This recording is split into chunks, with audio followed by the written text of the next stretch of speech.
Alright, here I'm going to show you a trick.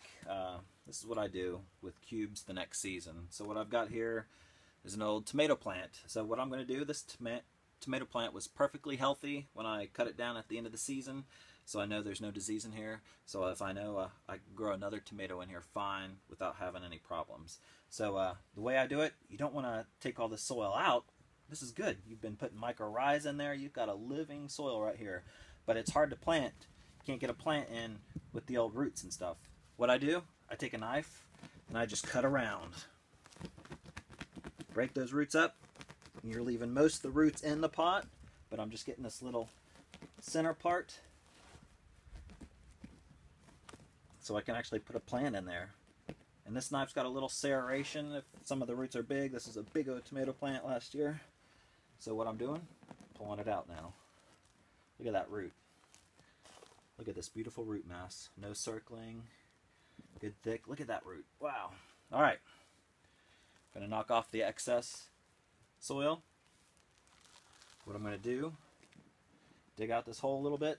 And, you know, from storing last year, I stacked these cubes on top of each other so it changed the shape a little bit. So what I'll do now is literally just pat it.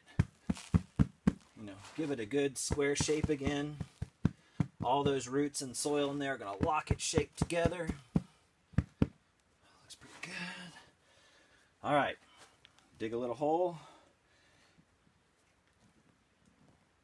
This is a ground cherry I'm getting ready to put in here. Actually, I'm going to put a tomato in this one.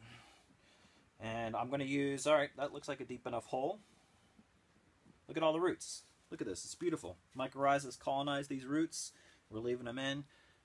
Breaks down, it's happy, healthy, alive soil. So I'm going to add one of our Mycos fertilizer packs, bottom of the hole, put a little soil on top of that, grab my tomato, fill it on in.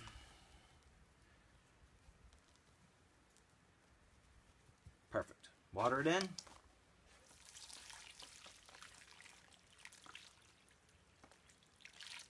Depending how dry the soil is, you might need to add a couple gallons of water, but this had some moisture in it, so basically I'm just getting rid of all the void spaces in the soil.